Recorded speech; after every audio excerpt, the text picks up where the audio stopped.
Hi, I'm Cleo. I'm a longtime tutor and a test prep expert here with study.com. So today we're going to be working on the Praxis Core Math, which is 5733 test code. And we're going to do some practice problems specifically in the category of geometry. So we got 3 problems for you. Let's dive in. Okay, so for our first geometry problem here, it says triangle ABC is similar to triangle CED. What is the ratio of side AC to side CD? The hypotenuse to the other hypotenuse. Okay, well, what do we know about similar triangles? We know that the corresponding angles are congruent and the corresponding sides are in ratio, they're proportional to each other. So, for instance, angle ABC, which looks like a right angle, is congruent to angle CED, which also looks like a right angle. In order to find the ratio of side AC to side CD, all we need to do is think about the ratio of corresponding sides that we already know. So, for instance, the shortest side on the left triangle should be in the same ratio to the shortest side on the right triangle as the longest side on the left to the longest side on the right. So the fraction of AC to CD is going to be the same as AB to CE. So for instance, that would be 9 divided by 12.6. Okay, 9 divided by 12.6. Well, that is not division that I can do in my head, so I'm going to pull up my calculator here.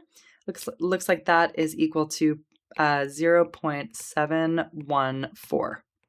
Okay, well, in order to see what matches that, because our answers are all in fractional form, we just have to check and divide them and see what happens. So answer choice A, first of all, 7 over 5, that's going to be over 1, right? Because that's greater than 5 over 5. That's more than 100% of itself. So that's going to be 1 point something. That's not right.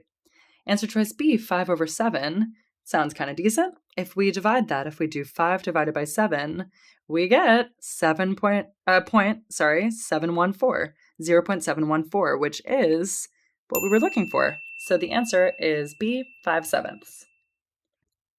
Okay, so our second problem here, it says, Alex's garden is shaped like an L made up of 2 rectangles. What is the area of the garden in feet? Well, we have this funky looking garden that is made up of 2 rectangles. So the first thing I'm going to do is go doop. So then it's one rectangle and another to see it more clearly. And how do we find the area of a rectangle? Normally we just do length times width. So for the rectangle on the left, that's going to be 14 times 4. And the rectangle on the right is going to be 5 times whatever this piece is, right? And we can see that that entire base is 10 feet, but we already have the 4 feet accounted for here. So this leftover piece is 6. So that means the area of our second rectangle is going to be 5 times 6. Okay, so 14 times 4 plus 5 times 6. 14 times 4, anyone know that off the top of their heads? Let's see, 14 times 4, I'm going to just do it over here. 4 times 4, okay. 56. All right. So that means it's going to be 56 plus 5 times 6 is 30. So that's 86 square feet would be our area. And that would be answer choice C. Woo! Okay, so for our third problem here, it says a rectangular garden bed has a length of 10 feet and a height of 2 feet. It contains 80 cubic feet of soil. What is the width in feet of the garden bed? Okay, so again, we're talking about gardens, but what's different here? We're talking cubic feet, not square, and we're mentioning the height as a third dimension to consider. So now we're not just talking area, we're talking volume. So in order to visualize this, I am not the best when it comes to drawing, but bear with me. Okay. Here we go. Okay. That is our rectangular garden bed. So it tells us there's a length of 10 and a height of 2. Okay, 10, 2. And we are looking for the width in feet of the garden bed. I'm going to call that X. You could call it W. You could call it whatever you like. So how do we find volume of a rectangular prism like this? It's going to be length times width times height. So volume equals L times W times H. Okay, so using the numbers we have here, the length is 10, the W is X, the height is 2. So just to do this in a neat way, I'm going to say 10 times 2x. You could put the X in the middle if you liked, but just a little simpler this way. So that's going to be 20x. Okay, but we know that the volume is 80 because they tell us. So I'm going to set that equal to 80. 80 equals 20x.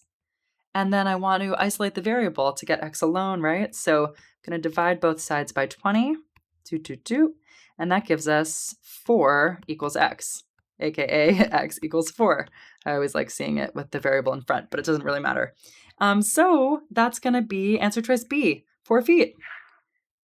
Okay. Great work.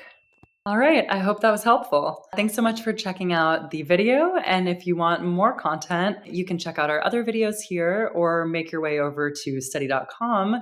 And there you can find our Praxis test prep courses and tons more material. As a study.com member, you'll have access to hundreds of practice problems like the ones that we just did together, as well as targeted topic review of specific topics and strategy to help you maximize your score on test day. We'd love to hear from you in the meantime. Please like and subscribe if the video was helpful. And if you have suggestions, thoughts about specific topics you'd like us to cover, go ahead and drop us a comment, and we look forward to hearing your thoughts. Thanks again. Happy studying.